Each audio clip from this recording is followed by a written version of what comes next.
Hey guys, Tamara Williams here, and today I thought about doing something a little bit different for our monthly market updates. So we're going to dig into the data. I first want to say that our market has not been the same since COVID. And each time this year, we normally see a little bit of a lull by the time that school starts, and then it picks back up again. Well, we had that summertime slowdown that I feel like we always have, where the market just isn't what it is in that spring market. And that's been pretty cyclical for years, right? While it's unknown by many, our March, April, May is actually a fire market. And then the summer market, there's just so much more inventory that things kind of back off a little bit. Well, this summer, things backed off a little bit. Some of my listings that I thought were going to sell didn't sell. And part of that is expectations, right? We're not in that 24-hour market where you list a home and it sells anymore. It's going to be longer days on market. I tell a lot of my new clients, hey, prep yourself mentally for 3 to 6 months. Now, maybe I'm going to be able to sell it in 30 days. However, if there is a lot of inventory in one neighborhood, it takes a minute for it to be absorbed. Or maybe it's a time of year where a certain price point is no longer being looked at as hard because maybe kiddos have gone back to school. So now you're just focusing on families that may be purchasing at a certain price point. So there's always the ebbs and flows based upon price point and what activities are happening in town because we are a college town. And then you get into the short-term rentals and how scary that is right now, since the county and city are both getting together and saying short-term rentals are not allowed. So then we have that whole mess. I'm not as affected some of my clients. But what I'm telling you at this very second is it has been busy for us. Like we are very, very busy. I'm a heavy listing agent just because of the market that we do for our clients, but we had 5 properties go under contract in this last week. And out of nowhere, like everybody, my team member, Nick, went on vacation and everything went under contract. Thanks, Nick. But it's been busy. And I wanted to share with you guys what I'm seeing in this market because I feel like it's important for us to show you. And I'm going to show you it real time so that way you guys can see what's happening. So let's dig into the fun details and see how things are shaken out. Okay. This is our MLS. This is what you do not have access to as a consumer, and you don't because they cannot find you if you enter poor data. They find me though. So if we go, let's just focus on single family homes right now, and we'll go to the Bozeman city limits, right? Or Bozeman. And I'll break it out by Bozeman city limits versus Bozeman, but I think it's really important for us to outline the historical count of active listings because I think that people have in their minds that the market is just not that great. Well, let's look at the data here. Data doesn't look that great at the moment. Historical count of active listings, we're trending on 239. We're less than last year, but we are more than 2020 and 2021. And that's pretty normal, but we're still below the prior years, which were considered good markets. So we don't have a lot of inventory for residential in Bozeman. Now I'm going to go a step further because I think it's important to outline Bozeman city limits because that's an entirely different market. For this call, we're going to be specifically focusing on the city limits just because that's an easier number to quantify and we don't have enough time. Now, if you feel like you want me to break down the details for you a little bit deeper, we definitely can. So again, we're trending on 2019 levels, and almost 2022 levels, really low inventory. Like this 2020 and 2021, those are COVID numbers. Don't really expect those to take place. And then let's go original price versus sold price, right? Because how much are people negotiating? So you're going to see our original price and then our sales price. And some of this is hard to quantify because some of this is not making sense, right? Our original price and then our sold price. So there must be some medians in here kind of pulling some of the data off. So I'll dig into this a little bit later because this is not totally making sense. We're not seeing a ton of bidding wars.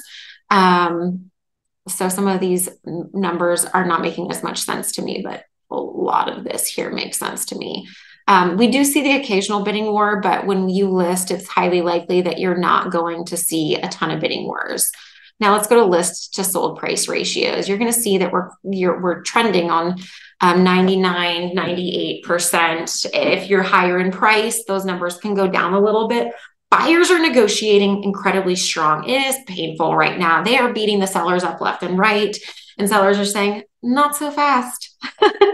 So sellers are pushing back, and deals are either coming together or they're not coming together. I can tell you a lot of the deals that I've been doing lately, they're as is. The sellers are saying, hey, if you're going to beat me up on price, you can buy it, but don't give me an inspection notice because I will take a hike.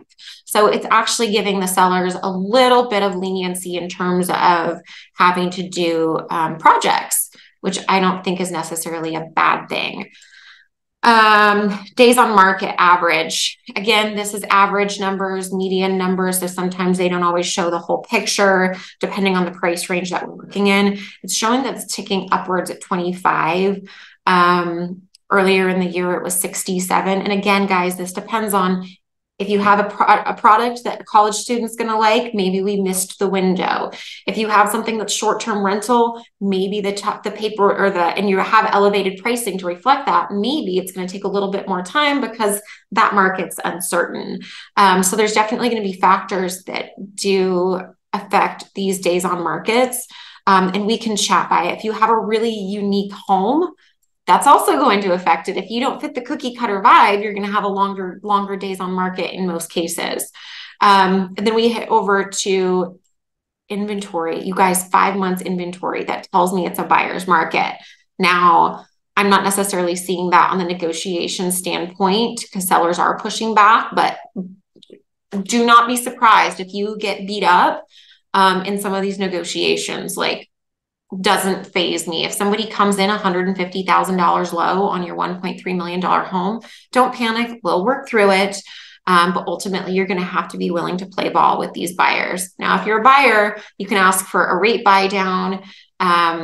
You can ask for all sorts of creative things to make you happy. Now, let's get into some of the more exciting details, right? Y'all want to know if you're competing with a lot of cash buyers. Guess what? I can tell you that we're going to make your life so much fun. Oh, I'm also going to tell you other things that I may have already told you about, right? So let's just look at August. And this is a 13-month rolling average or median. So inventory or what is this? This is the median sales price. That's up just a little bit. Closed sales are down just a little bit. Median days on market is down. Remember, this is the market review for 2023 and new pending sales, new listings, and end of month inventory. But let's go over what I'm really excited about, which I did not mean to take you here.